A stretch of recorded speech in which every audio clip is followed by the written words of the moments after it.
buenas tardes a todos y bienvenidos a una nueva edición de Relato Live, el espacio donde tú puedes encontrar toda la información de los próximos candidatos a las elecciones generales del 2019. En esta ocasión pues tenemos a uno de los candidatos jóvenes que va por el partido UNE, va para el Distrito Central, Casilla 1, Gerson Sotomayor. ¿Qué tal? ¿Cómo estás? Para servirte. Mucho gusto. ¿Algo que le quieras decir a nuestra audiencia? Bueno, primero que es un verdadero gusto estar acá con ustedes, podernos conocer, que ustedes también me puedan preguntar y pues resolver, digamos, algunas dudas que se pudieran tener, especialmente en torno a la agenda legislativa. Creo que es importante que la gente conozca la propia dinámica del Congreso de la República, que muy poco conoce la gente de realmente cómo funciona el Congreso. Claro, y es un lugar que está lleno de críticas en la última legislatura y creo que también el papel que van a hacer las personas que van a llegar a esta nueva legislatura es importantísimo y es bueno que ustedes siempre nos comenten y nos pregunten en nuestras redes sociales. Pues ya saben, están todas las fotos donde ustedes pueden hacer las preguntas y que hoy vamos a estar tratando. Entonces te voy a explicar un poco y a nuestra audiencia también cómo va a ser la dinámica. Pues es principalmente dos partes. La primera pues es una serie de preguntas que nosotros preparamos para usted y vamos a estar contestando muchas de las preguntas que en redes sociales nos hicieron. Y la otra, pues por supuesto, es con nuestro bol de relato, donde tenemos los temas principales que a un diputado se le deben hacer, ¿verdad? Okay. Entonces, ¿qué te parece si comenzamos? Perfecto. Perfecto. Pues, Gerson, tu experiencia en el Congreso ha sido más como un asesor, pero quería saber un poco sobre tu paso por el Frente Amplio, que pasabas como un candidato a diputado también. Quería saber qué te hizo cambiar de partido principalmente. Bueno, primero, fue una mala experiencia, diría yo, en ese momento. El Frente Amplio era una coalición de 3 partidos políticos inscritos y un comité de proformación de partido. Yo estaba en el comité de proformación de partido. Es decir, que después de esa participación, que no tenía realmente posibilidad alguna de llegar, pero ya tenía esa espinita hace ya casi 10 años de eso, tenía esa espinita de querer participar. Y pues lo hice, pero realmente me fui a apoyar a otro amigo en otro distrito que sí tenía posibilidades de llegar. Entonces pues mejor aglutinamos esfuerzos y básicamente pues ese fue mi fugaz paso, digamos, por esa candidatura en el 2011, ya hace varios años de eso. Claro. ¿Y cómo mirabas la organización en comparación a lo que viven ahora mismo en la Unidad Nacional de la Esperanza? Bueno, pues primero muy diferente. Primero me tocó asumir en aquel momento tenía 24 años aproximadamente, pues ahora, no, 25, 26 años. Y ahora muy distinto, pues me tocó también hacer parte de la organización que tiene la UNE hoy en la capital. Y eso pues obviamente pues también me abrió la puerta para poder darme la oportunidad de poder ser el candidato hoy encabezando el Distrito Central. ¿Por qué? Porque es que trabajar en un partido político tiene una dinámica totalmente distinta. Es decir, hay personas que creen que, sí, solo me voy a meter a un partido político para participar, porque entonces van a votar por mí. Pero es mentira. Trabajar en un partido político de forma como se debe hacer es trabajar estructura, trabajar base. Es poder meterse también a donde los partidos políticos tienen que estar, que es al fin y al cabo con la gente. No hay otra forma que los partidos políticos puedan hacerlo si no es de esta forma. Entonces, básicamente es romper el tema de los vehículos electorales. Tener estructura política partidaria, trabajar en tener estructura política partidaria, es convertir nuevamente a los partidos en instituciones políticas, que creo que podría ser la primera vez que Guatemala tenga esa oportunidad realmente con un partido político. Y eso podría abrir muchísimo, enriquecer y fortalecer el sistema electoral y de partidos políticos. Perfecto. Hablemos un poco también sobre tu paso en el Congreso. Usted trabajó como un asesor de la Comisión de Transparencia del Congreso y luego asesoró al diputado Carlos Barreda en la vicepresidencia del Legislativo. Así es. ¿Cree que eso le da capacidad o le da una oportunidad mucho mayor para llegar a ocupar algún curul? Para ocupar un curul no, pero sí, porque eso más que todo uno lo hace, creo yo, el trabajo partidario, la dedicación, pero sí da un carácter de experiencia muy grande. Normalmente al Congreso llegan personas, estoy hablando de diputados y estoy hablando de asesores, que no conocen cómo funciona el Congreso de la República. Básicamente, y no importa el título, llegan abogados, llegan ingenieros, llegan arquitectos, llegan economistas, que básicamente llegan a decir, bueno, es que vamos a hacer tal o cual. Realmente es muy difícil conocer la dinámica política interna dentro del Congreso de la República, que tampoco se refleja mediáticamente. Es decir, conocer a lo interno del Congreso es conocer también los problemas, cómo poder reflejar en una ley algo donde pase por los intereses, que cumpla con los intereses necesarios, que digamos reflejados de los diferentes sectores sociales, reflejados para que tenga la voluntad política dentro del Congreso de la República.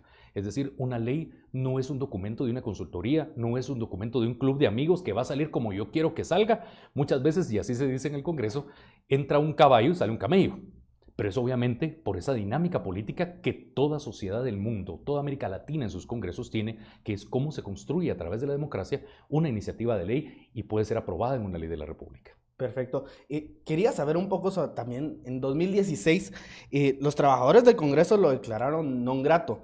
Incluso colocaron una valla donde se les señalaba de no llenar el perfil para ocupar un cargo. Y usted devengó también 22,000 quetzales mensuales. ¿Cree que aquel episodio podría afectar hoy en su candidatura? Yo creo que, bueno, no vería por qué. Al contrario. Efectivamente, no sé si negativamente. Yo esperaría inclusive que positivamente. ¿Y por qué lo planteo? ¿Por qué la declaratoria no grato de parte de los trabajadores? Primero, en el 2016, cuando el partido tuvo la presidencia del Congreso de la República, se aprobaron leyes muy importantes. La reforma a la Ley Orgánica del Congreso de la República, la reforma a la Ley Electoral de Partidos Políticos, que ahora estamos viviendo la primera elección bajo esa reforma.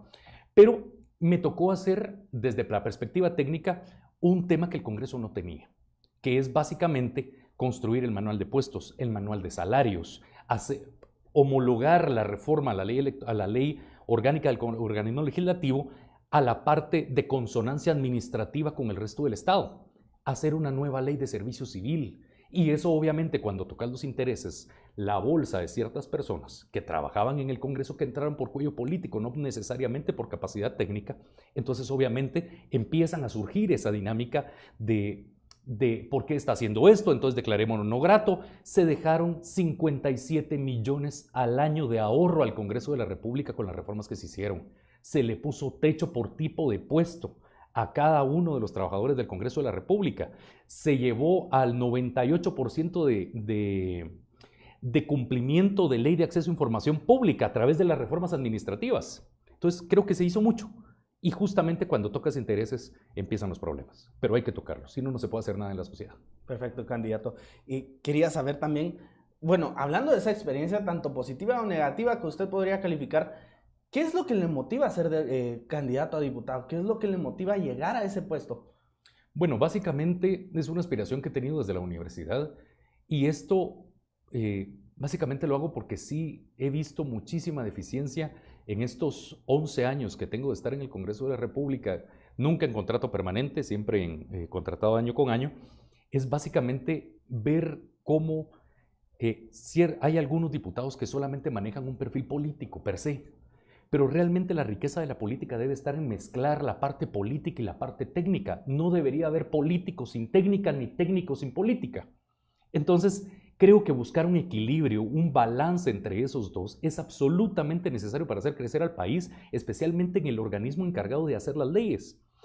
De la fiscalización, que es otro tema importantísimo. Si no se conoce el tema de administración pública, no podemos decir que realmente se puede hacer una fiscalización efectiva.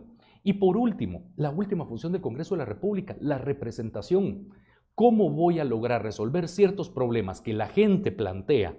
En el entendido que el diputado no es el que normalmente mucha gente cree. Casas, carros, sueldos, puntos. El diputado es el vínculo entre sociedad y poder. Ese es el vínculo. El diputado tiene que escuchar a la gente y ver quién puede resolver el problema, ¿verdad? ¿Quién de los funcionarios ejecuta el presupuesto? Que puede resolver el problema, que le corresponde resolver eso. Entonces, básicamente es ahí donde se tiene que buscar ese equilibrio. Perfecto. Nos han preguntado mucho en redes sobre su actualidad, qué es lo que está haciendo ahora el candidato Gerson Sotomayor, y algunos nos preguntan si usted aún es asesor en el Congreso. Totalmente, soy asesor jurídico de la bancada, de la Unidad Nacional de la Esperanza, pues todavía viendo temas jurídicos, temas legales, viendo todavía temas de fiscalización de la bancada, que obviamente si quien ha dado recorrido, digamos, a la trayectoria de la bancada, se dará cuenta que básicamente tenemos 2 o 3 reuniones, digamos, de fiscalización, citaciones de fiscalización a funcionarios, adicionalmente a toda la dinámica política en la aprobación de los diferentes decretos y en el avance del Pleno del Congreso de las iniciativas de ley. Candidato, también nos han preguntado cómo es la vida cuando uno se lanza a la candidatura. En su caso, que ya está en el Congreso como un asesor, ¿Cómo funciona realmente su balance de tiempo? ¿Cómo es realmente trabajar en dos planificaciones a la vez? Pues básicamente se mezcla mucho el trabajo de una y otra. Se mezcla muchísimo. ¿Por qué? Porque en el Congreso de la República básicamente es una expresión multidisciplinaria. Es decir, estar en el Congreso uno aprende un poquito de todo y uno va avanzando en muchos de los temas. Básicamente, estar en el Congreso, recibir a un sector, ver qué es lo que ese sector quiere, soliciten una iniciativa de ley. A la vez también es poder, digamos, escuchar y tener esa interacción, esa comunicación con los diferentes sectores sociales que visitan la bancada, que llegan al Congreso a que uno les explique algo, que necesitan apoyo para un avance de una iniciativa de ley. Y por el otro tema, pues ya formalmente el hacer campaña empieza a partir de las 4 de la tarde, 4:30 de la tarde en adelante, que es básicamente donde ya pues es mi tiempo, ya puedo disponer de él. Y obviamente pues los fines de semana, días feriados, etcétera, etcétera, que me he dedicado a tocar de puerta en puerta con la intención justamente de poder escuchar a la gente. Si el diputado pierde esa virtud de poder escuchar al ciudadano y llevar esa intencionalidad del ciudadano, llevarlo hacia el Congreso, entonces básicamente pierde todo. Justamente, aunque nos tardemos más, aunque hagamos esto, pues obviamente es los sábados, domingos y descansos, pues ir a tocar de puerta en puerta, conocer a la gente, explicar las propuestas que tenemos y básicamente conocer muchísimo la realidad de la gente, que es algo que los propios diputados no conocen. Perfecto, candidato. Quisiera también tocar un tema que muchos nos han preguntado en nuestras redes sociales en las últimas horas respecto a la actualidad de la candidata a la presidencia del Partido UNE. En este caso, pues, desde su punto de vista jurídico, ¿cómo analizaría la utilización de la ley que es de femicidios, está utilizada y cuyo espíritu es proteger a las mujeres de la violencia y no de publicaciones de la prensa? En este caso, Sandra Torres, la candidata a la presidencia, pues hace una demanda, encuentra un medio de comunicación. Desde su punto de vista, ¿cómo lo considera? ¿Cómo considera estas acciones de la candidata? Básicamente te podría decir que desde mi punto de vista, ante que la ley de femicidio no, digamos, contemple vulneraciones específicas a derechos de las mujeres, no puedo contemplar yo necesariamente cuál es el nivel de afectación que se dio en un caso particular. En este caso, pues el nivel de afectación que nuestra candidata a la presidencia hubiera podido haber tenido es una justificante que ella es como lo está planteando y parte de la estrategia de litigio que puede llevar con su abogado, que es un tema muy personal de ella, que me sería muy difícil poderlo entender independientemente de la perspectiva jurídica o no. ¿Por qué? Justamente por el tratamiento psicológico, político, mediático que se debe dar en una sociedad eminentemente machista. Entonces, básicamente es un tema que su abogado y ella tendrán esa estrategia de litigio que no conozco y pues no sé cuál será el camino, digamos, que quieren o pretenden tomar. Entonces es una lucha que está llevando Sandra Torres por sí misma, no está involucrado el partido. Así es. Perfecto. Pues muchas gracias, candidato. Pues esa era la última pregunta de la primera serie o ronda de preguntas. Pues vamos a pasar a la segunda parte, si bien le parece, pues vamos por favor. A agitar. De nuevo le comento y a nuestra audiencia, por si nos acaba de entrar a la transmisión, pues en este bol pues tenemos algunos temas que ustedes nos han dejado en nuestras redes sociales y ahora le vamos a preguntar al candidato, ¿qué le parece si vamos a tocar 3 papelitos? ¿Le parece? 3 papelitos, pues no sé si me parece, pero igual los voy a sacar de gas. Perfecto. Vamos a ver. Perfecto. Entonces sería cultura. Cultura, ¿eh? Más limpio que el sorteo de la Champions, ¿verdad? Está bien. Perfecto. Pues cultura es un tema importante para un país tan pluricultural, por así decirlo, ¿verdad? ¿Usted apoyaría alguna iniciativa que incluya los idiomas mayas como parte obligatoria del pénsum escolar en el Congreso? Sí, eso no tendría la menor duda de hacerlo. De hecho, creería yo que fue un error garrafal de parte del Ministerio de Educación en su momento haberle quitado el tratamiento especializado a las, digamos, de los idiomas en el tema multicultural, de enseñar en la lengua materna. Hoy no necesariamente se está enseñando en la lengua materna como sí se debería hacer. Eso puede ser una medida que pase por el Congreso de la República, que la medida no debería darse, y lo planteo ¿por qué? Porque una ley generalmente no deja mucho marco de flexibilidad. Son parte ya está garantizado el tema cultural en la Constitución y son las disposiciones administrativas del Ministerio de Educación que deben de tener ese nivel de flexibilidad para ir adaptando la política pública a la realidad.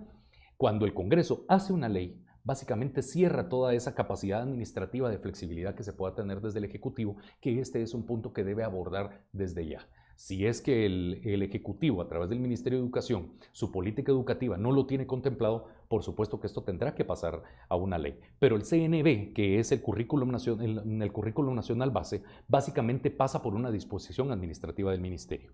Es decir, un currículum nacional base tocado desde el Congreso de la República, corremos el riesgo que en un año pierda actualidad y ya no se pueda modificar porque ya no se cuenta con los votos necesarios para poder modificar algo tan importante como la educación de los niños y niñas del país. Por supuesto. Pues pasemos a la siguiente entonces. Por favor. Economía. Economía. Perfecto, vamos a enseñar. Vamos a enseñar para que sea legal siempre, ¿verdad? Está bien, me parece. Perfecto. Economía. Pues, ¿cree que es necesaria una mayor transparencia en los gastos del Congreso que actualmente se llevan y de los diputados durante esta nueva legislatura?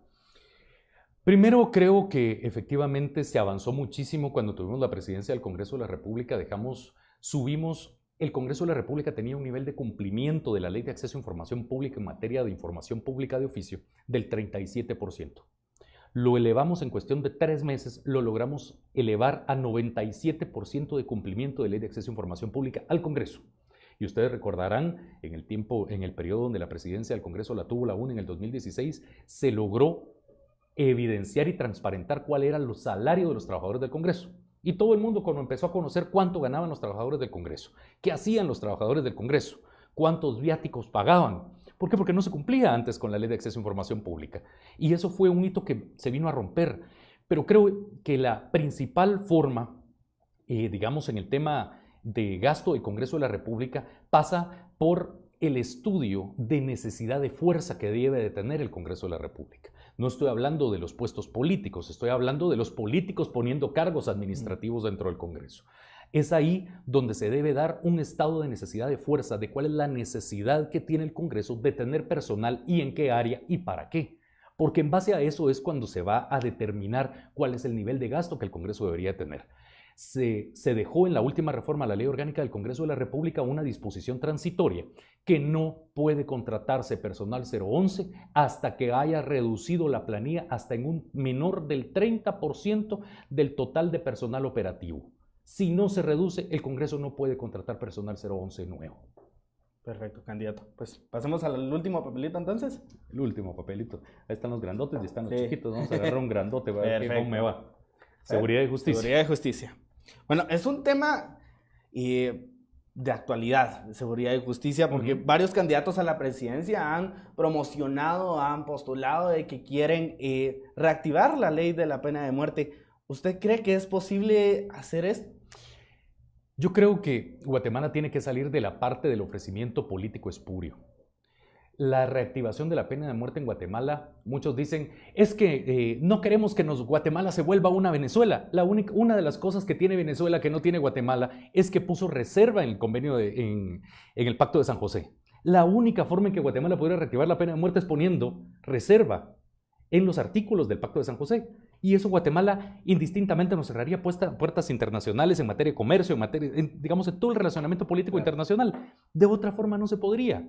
El ofrecimiento de ciertos candidatos a la presidencia, diputados, de reactivar la pena de muerte, básicamente es volver a venir a plantear los ofrecimientos politiqueros a que los políticos normalmente están acostumbrados a darle, perdón que lo diga de esta forma, a darle paja al pueblo.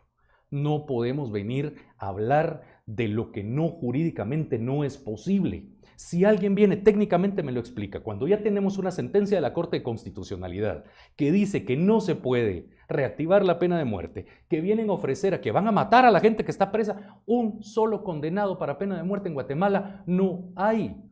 Desde el 2012, desde el 2011, básicamente la Corte Suprema de Justicia, a través de la normativa interna y las instrucciones que se giraron desde el Pleno de la Corte, básicamente se repitió el juicio de todas aquellas personas que estaban condenadas a pena de muerte y hoy no existe ni una sola persona. Entonces, jurídicamente es imposible. Entonces, yo creo que en este tema basta de mentirle a la población, de aprovecharse del dolor que la población siente cuando es víctima de un delito, para decir que se les va a matar, que se les va a hacer esto, que se les va a hacer, jurídicamente no se puede. ¿Considera usted de que este tipo de publicidad es solo para conseguir votos? Absolutamente, absolutamente. No hay otra razón por la cual el político esté ofreciendo algo que no se puede hacer. Y que se conoce. Exactamente. Entonces, es aprovecharse también parte de la ignorancia de la gente. Es decir, hay otras formas de hacerlo. En algún momento la población ya votó por mano dura. La mano dura no sirve absolutamente para nada. Y en este tema quiero citar una frase de Beccaria. No es la dureza de la pena lo que causa, digamos, que se pueda la inexistencia del delito. Es la efectividad de la ley. Nosotros podemos decir que el 50% de los delitos contemplados en el Código Penal contemplan la pena de muerte. Pero ¿qué pasa si no agarran a nadie por esos delitos? Nos da exactamente lo mismo. Es la efectividad de la ley lo que realmente desincentiva la comisión del delito. Perfecto. Muchas gracias por esa respuesta. Te agradezco muchísimo. Entonces, y llegamos al final de la entrevista. ¿Qué le pareció? No, pues muy bien, muy bien. Muy cómodo platicando aquí con tu persona. No, pues eso es siempre un gusto. Pues ahora le damos un minuto para que se dirija directamente a nuestros seguidores en Facebook. Así que, adelante. Bueno, pues muchísimas gracias. En primer lugar, quiero solicitarles que este 16 de junio votar por una bancada que es, como lo decía José Martí, la mezcla entre pinos viejos y pinos jóvenes. Creo que es el éxito del bosque. Y es ahí donde creo que la Unidad Nacional de la Esperanza puede poner un punto y aparte realmente en el ejercicio de poder propiamente desde el Congreso de la República, donde a la gente se le olvida que efectivamente tenemos una conciencia presidencialista, pero es el Congreso de la República donde se toman las decisiones y se genera la plataforma política y jurídica para poder avanzar la política pública del país. Espero que confíen realmente en nosotros. Nuestra agenda está muy enfocada en el tema de reactivación económica y en el tema de la generación de empleo especialmente. Perfecto, pues muchas gracias por ese mensaje y muchas gracias a todos por siempre estar pendientes de nuestras redes sociales. Les invitamos a que también estén atentos a las próximas entrevistas que tenemos con más candidatos. Aún falta mucho para las elecciones y hay mucho por conocer todavía. Pues Gerson, un gusto. Te agradezco muchísimo. Muchas gracias y muchas gracias a ustedes por vernos. Hasta la próxima.